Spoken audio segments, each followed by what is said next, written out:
Chapter 13, Fables from the Fifth. Mr. Jupiter asked the fifth graders to take out their writing journals. Today we are going to create our own fables, he said. Fables? Repeated Humphrey. Mr. Jupiter nodded. As you know, a fable is a short story that teaches a lesson. Ugh, gagged Lenny. I hate... Mr. Jupiter raised his eyebrows. Detest, suggested Stanford. Despise, abhor. Yeah, that's it, said Lenny. I abhor stories that teach lessons. Who wants to read a sappy tale about sharing, or telling the truth, or recycling your old sneakers? Not me, said Bruce with a shudder.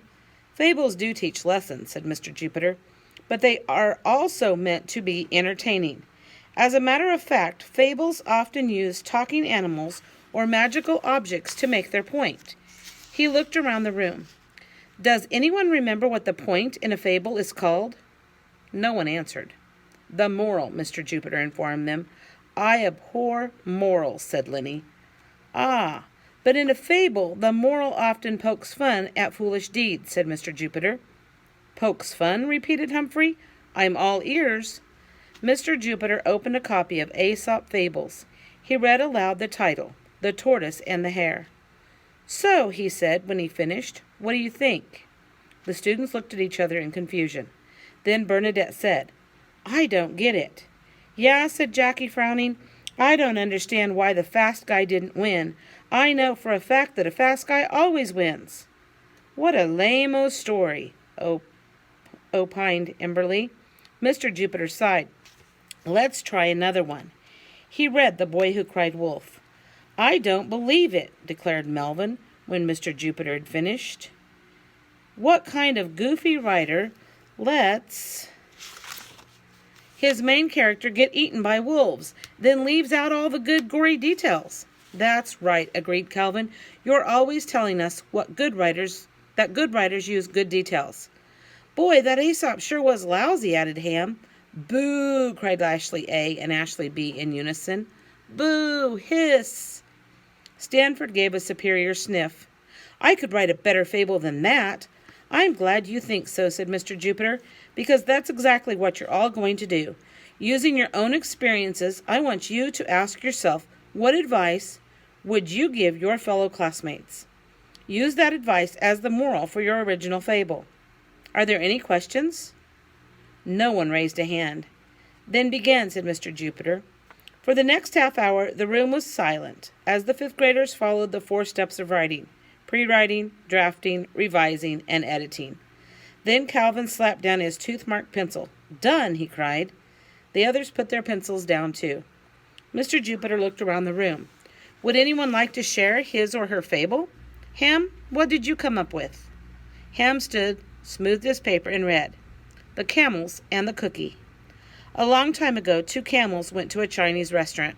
They ordered wonton soup, egg rolls, beef chop suey, war mein noodles, crab ragoon, crispy jumbo shrimp with garlic and scallion sauce, and the poo-poo platter for 2. Said the first camel, poo-poo. Finally, the waitress brought fortune cookies. The second camel grabbed his cookie and snarfed down the whole thing. All of a sudden, his face turned red, his eyes popped out of his skull, and he fell on the floor. Then he started clawing his throat and making choking sounds. In about a minute, he was dead. The first camel ate the leftover poo-poo all by himself. Moral: take out the fortune before you eat the cookie.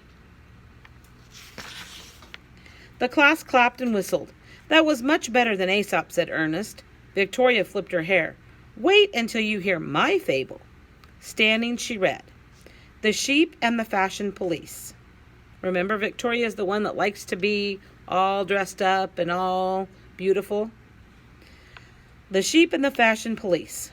Once upon a time, there was a really super white sheep that pranced around all summer long. Prance, prance, prance. She had the whitest wool in the whole flock. Prance, prance, prance. Her white coat was so bright it hurt the other sheep's eyes. Prance, prance, prance. Then one day it wasn't summer anymore. It was fall, but the really super white sheep kept prancing around. The fashion police arrested her and put her in handcuffs. What did I do? Asked the really, really super white sheep. You broke a fashion law, said the police. You wore your white coat in the fall. And they drug her off to jail. Moral: never wear white after Labor Day. And that's something that a lot of people agree, that you don't wear white after Labor Day and you don't wear white before Easter. So that was Victoria's moral. The class clapped and whistled and stamped their feet. Jackie looked down at her clothes. Does that rule apply to socks and underwear? You want to know about socks and underwear, cried Lenny. I have a fable for you. The Armadillo and the Accident. Once there was an armadillo who always went around wearing messy clothes. I like this story already, said Rose. Remember, she's the messy girl. Shh, shushed the others, and Lenny continued. His pants were all raggy, his shirts were all holey.